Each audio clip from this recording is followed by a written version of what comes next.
Di sini ada 5 lembaga penegak hukum. Kita akan mempelajarinya masing-masing perannya seperti apa. Yang pertama adalah peran Kepolisian Republik Indonesia atau Polri. Anda tentunya sering sekali bertemu dengan anggota kepolisian. Peran yang mereka tampilkan bermacam-macam, seperti mengatur lalu lintas, memberantas gerakan-gerakan terorisme, mencegah penyalahgunaan narkoba, dan sebagainya. Nah, ini dalam foto ini terlihat anggota kepolisian sedang melakukan pemeriksaan tempat kejadian perkara. Apa sebenarnya peran Polri? Kepolisian Republik Indonesia atau Polri merupakan lembaga negara yang berperan dalam memelihara keamanan dan ketertiban masyarakat, menegakkan hukum, serta memberikan perlindungan, pengayoman, dan pelayanan kepada masyarakat dalam rangka terpeliharanya keamanan dalam negeri. Selain itu, dalam bidang penegakan hukum, khususnya yang berkaitan dengan penanganan tindak pidana, sebagaimana yang diatur dalam KUHP, Polri KUHAP ya maksudnya ya. Polri sebagai penyidik utama yang menangani setiap kejahatan secara umum dalam rangka menciptakan keamanan dalam negeri. Jadi yang berkaitan dengan tindak pidana, Polri berperan sebagai penyidik utama yang melakukan penyelidikan. Kewenangan Polri menurut pasal 16 Undang-Undang Nomor 2 Tahun 2002 tentang Kepolisian Republik Indonesia telah menetapkan kewenangannya sebagai berikut. Yang pertama, melakukan penangkapan, penahanan, penggeledahan, dan penyitaan. 2. Melarang setiap orang meninggalkan atau memasuki tempat kejadian perkara untuk kepentingan penyidikan. 3. Membawa dan menghadapkan orang kepada penyidik dalam rangka penyidikan. 4. Menyuruh berhenti orang yang dicurigai dan menanyakan serta memeriksa tanda pengenal diri. Itu adalah sebagian saja yang saya ambil dari undang-undang ini. Masih banyak lagi kewenangan yang lainnya, nanti bisa kalian cari sendiri. Itulah kewenangan Polri. Semoga bisa ada gambaran untuk yang pertama ini. Kemudian yang kedua, peran Kejaksaan Republik Indonesia. Kejaksaan Republik Indonesia adalah lembaga negara yang melaksanakan kekuasaan negara khususnya di bidang penuntutan. Penuntutan merupakan tindakan jasa untuk melimpahkan perkara pidana ke pengadilan negeri yang berwenang dalam hal dan menurut cara yang diatur dalam undang-undang dengan permintaan supaya diperiksa dan diputus oleh hakim di sidang pengadilan. Pelaku pelanggaran pidana yang akan dituntut adalah yang benar bersalah dan telah memenuhi unsur-unsur tindak pidana yang disangkakan dengan didukung oleh barang bukti yang cukup dan didukung oleh minimal 2 orang saksi. Itu adalah definisi dari penuntutan. Apa tugasnya? Tugas dan wewenang kejaksaan dikelompokkan menjadi 3 bidang. Pertama, bidang pidana. Di bidang pidana, tugas dan kewenangannya adalah melakukan penuntutan, kemudian melaksanakan penetapan hakim dan putusan pengadilan yang telah memperoleh kekuatan hukum tetap. 3. Melakukan pengawasan terhadap pelaksanaan putusan pidana bersyarat, putusan pidana pengawasan, dan keputusan lepas bersyarat. 4.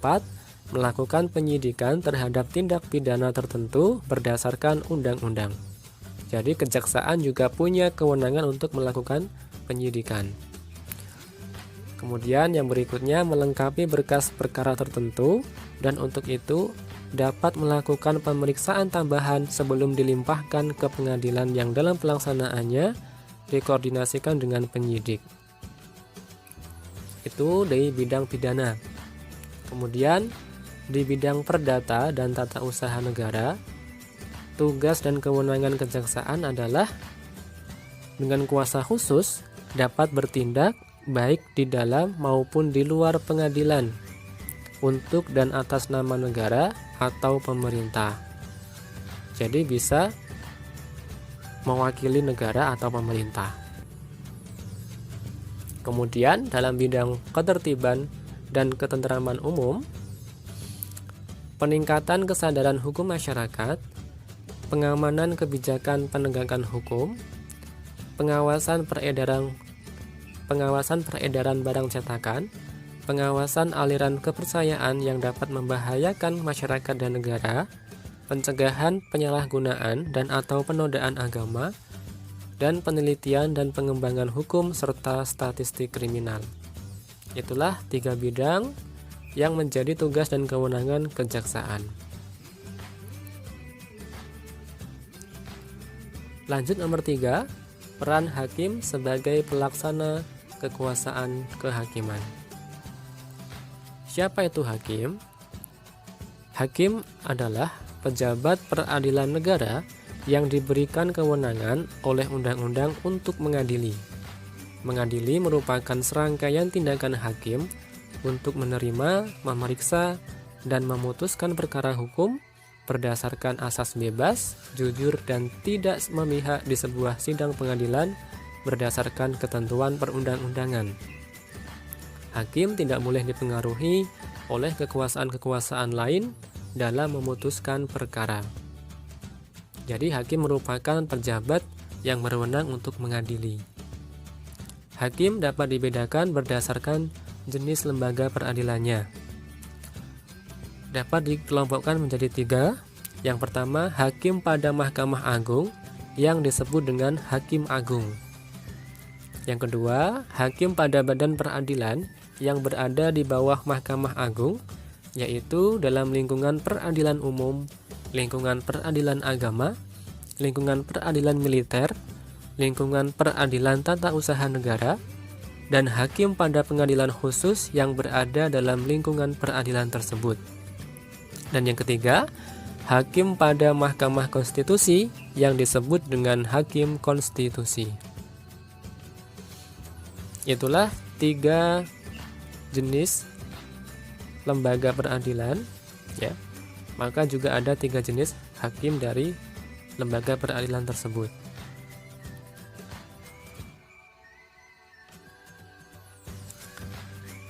Nah, jangan bingung ya, antara istilah peradilan dengan pengadilan itu berbeda. Setiap hakim melaksanakan proses peradilan yang dilaksanakan di sebuah tempat yang dinamakan pengadilan. Jadi pengadilan itu merujuk pada nama tempatnya. Peradilan menunjuk pada proses mengadili perkara sesuai dengan kategori perkara yang diselesaikan. Sedangkan kalau peradilan itu merujuk pada proses mengadilinya. Kalau pengadilan merujuk pada tempat untuk mengadili perkara tersebut. Nah, ini contoh gedung pengadilan negeri kelas 1A Tangerang.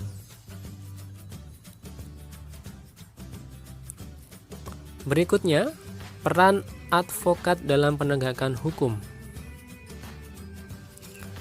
Advokat adalah orang yang berprofesi memberikan jasa hukum, baik di dalam maupun di luar pengadilan. Jasa hukum yang diberikan berupa memberikan konsultasi hukum, bantuan hukum, menjalankan kuasa, mewakili, membela, mendampingi, dan melakukan tindakan hukum.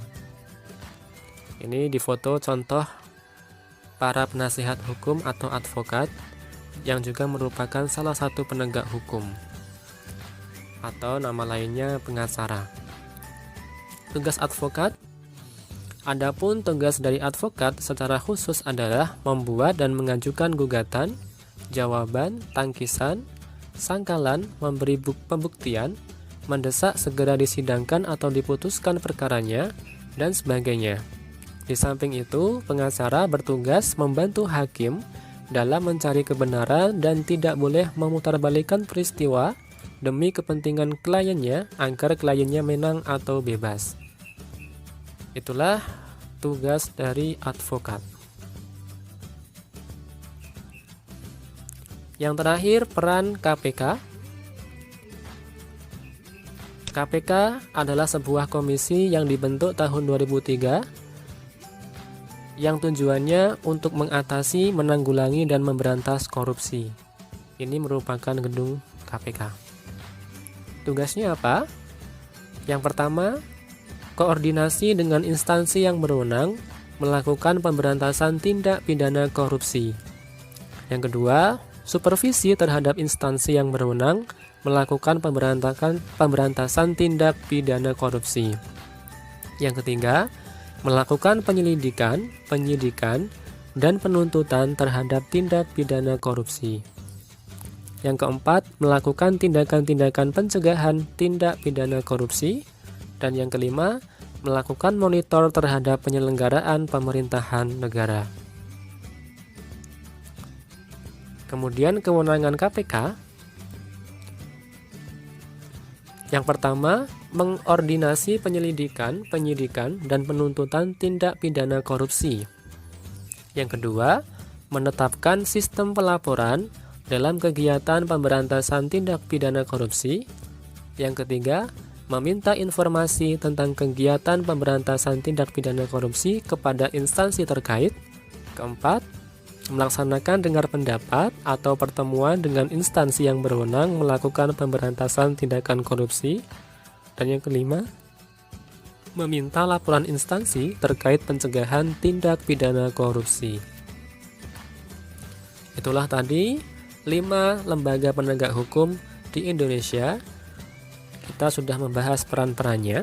Apabila ada yang masih belum jelas, bisa ditanyakan dalam forum kelas. Wassalamualaikum warahmatullahi wabarakatuh.